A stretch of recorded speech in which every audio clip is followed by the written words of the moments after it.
Okay, I'd like to ask everyone to please take their seats.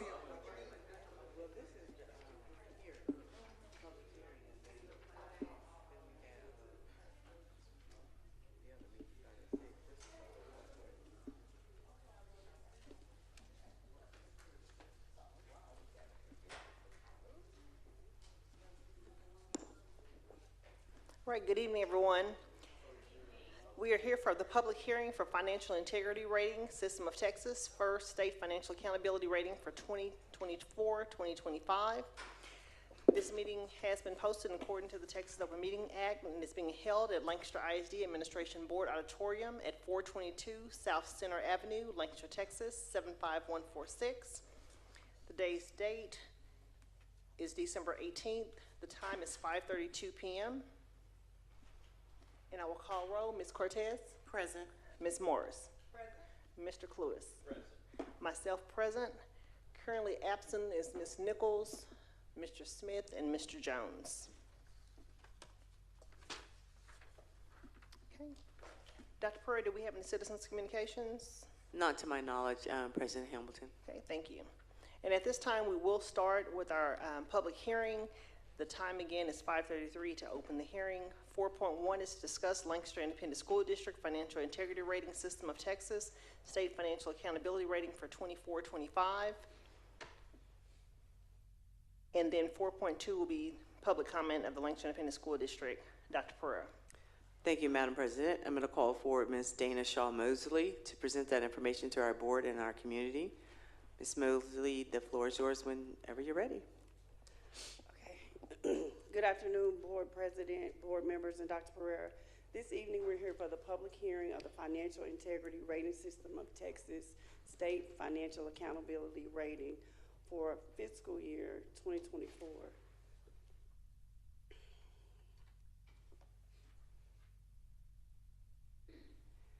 What is first rating? Senate Bill 218 of the 77th Legislature authorized the implementation of the Financial Integrity Rating System of Texas report, officially known as School First.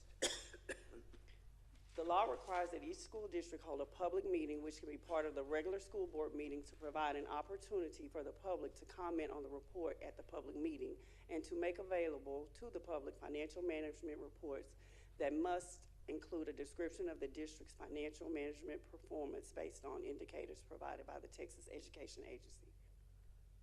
The objective is to expand public education accountability systems in Texas to include financial services.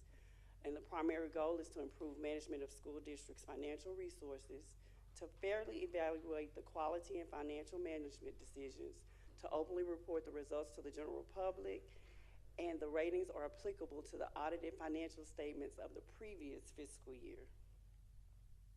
The financial management report is a representation of the current superintendent contract, which is located on our district website, the superintendent and board reimbursements, any outside compensation to the superintendents, any gifts by executives, officers, and board members greater than $250 in value, and any business transaction between the district and board members. The rating is based on the 23-24 audited financials. There are past indicators on items 1 through 6, 16, 17, 20, and 21. And the maximum points available is 100 points. There are 12 compliance, 4 liquidity, and 4 solvency measures. The rating summary is, as you can see, between A and F, with the metrics being A, superior achievement between 90 and 100, B, above standard 80 to 89, C, meet standards, which is 70 to 79, and F, substandard achievement, which is less than 70%. No points are awarded on questions, as I said, 1 through 6, 16, 17, and 20 and 21. They are either pass or fail, yes or no. So I'm going to get into the indicators. Indicator 1 says, was the complete annual financial report, which we could call our AFR, and data submitted to TEA within the 30 days of the November 27th or January 28th deadline, depending on the school year's fiscal year date ending June 30th or August 31, respectively. And we submitted our report on January 28th, 2025, so we passed this indicator. Indicator 2 is a compliance indicator. Was there an unmodified opinion in the AFR on financial statements as a whole? And we had a unmodified opinion, and so we passed this indicator. Indicator 3 was the school district in compliance with payment terms of all debt agreements at fiscal year end. We passed this. We didn't default on any debt obligations, like our bond payments or our bond payments. That's our bond payments. Indicator 4, did the district make timely payments to TRS, TWC, or the IRS and other governmental agencies? And we passed this indicator because we made all our payments timely. Indicator 4 was the total net pension in the governmental activities column in the statement of net position greater than zero. And ours was $38,708,504. So we passed that indicator. Indicator 6 was the average change in fund balance over 3 years less than 25% decrease, or did the current year's assigned and unassigned fund balance exceed 75 days of operational expenditures? And yes, we passed this indicator. Indicator 7 was the number of school days, cash on hand, and current investments in the general fund for the school district sufficient to cover operating expenditures, excluding facilities acquisition and construction. We received a total 10 points out of this measure. We had 205 days cash on hand at the time that the audit ended, August 31st. Indicator 8 was the measure of current assets to current liabilities ratio for the school district sufficient to cover short-term debt. We received all the points on that, 10 points out of the 10.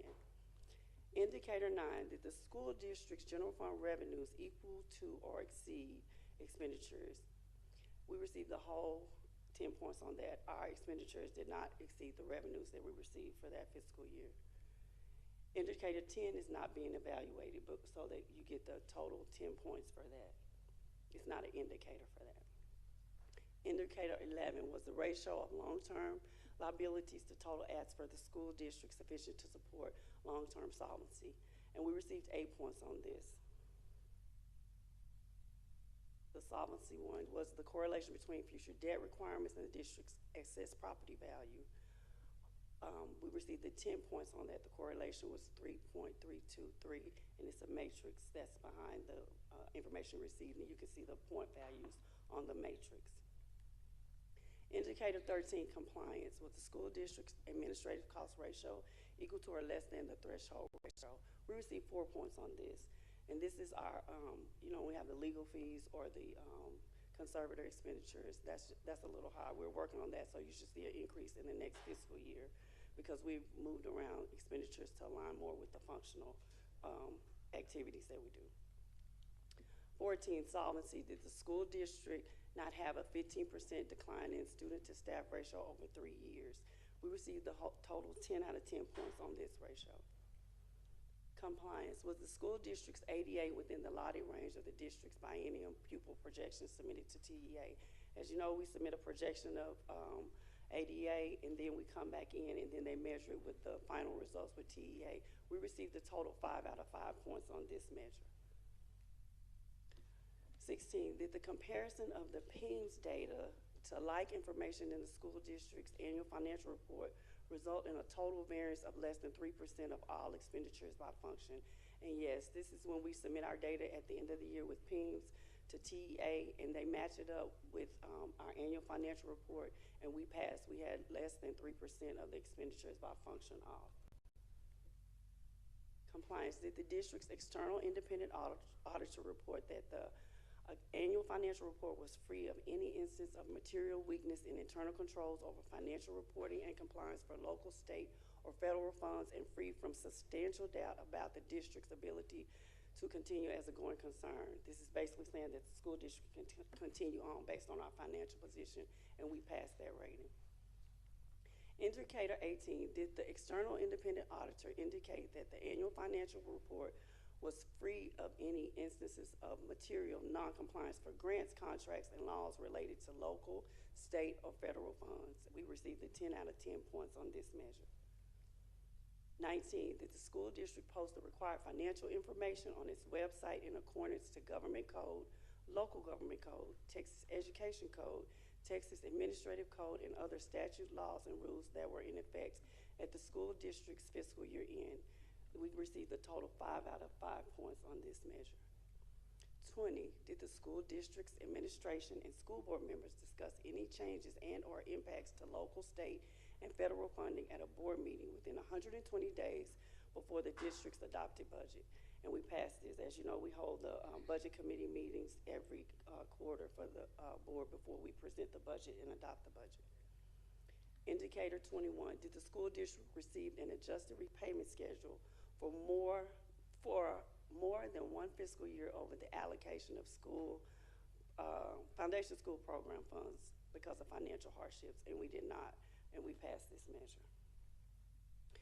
The required disclosures, the financial management report, which shows the board members' expenditures and superintendent, that is available upon request, but it is in your packet for you to review that.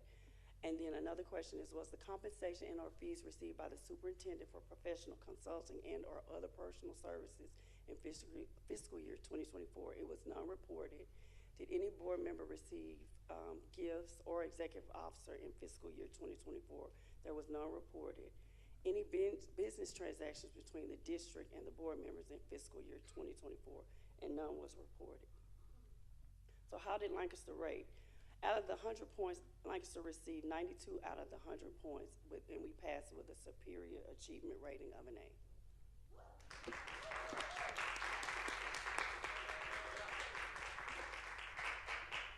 I'm happy to entertain any questions you may have. Okay, thank you so much. Any questions from the board, comments? Ms. Morris?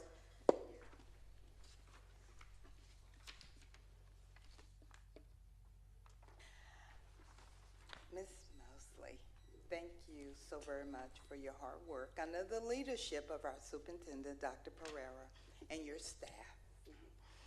That I am so happy, so proud of our district, our financials, all of the team that worked with you to ensure that we get this rating. Thank you, and thank you all very much. Okay, thank you. Anyone else? Okay, thank you so much for your hard work.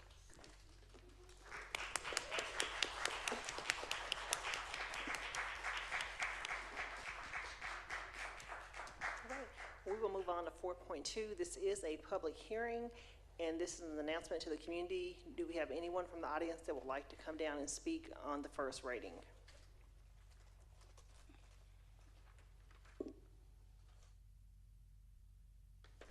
Okay, hearing none, I'm going to go ahead and close the hearing. The time is 5:44 p.m. And next on this agenda is adjournment. All in favor of adjournment? Aye. Okay, all in favor? We will adjourn 5:44. And this hearing has been closed. Thank you.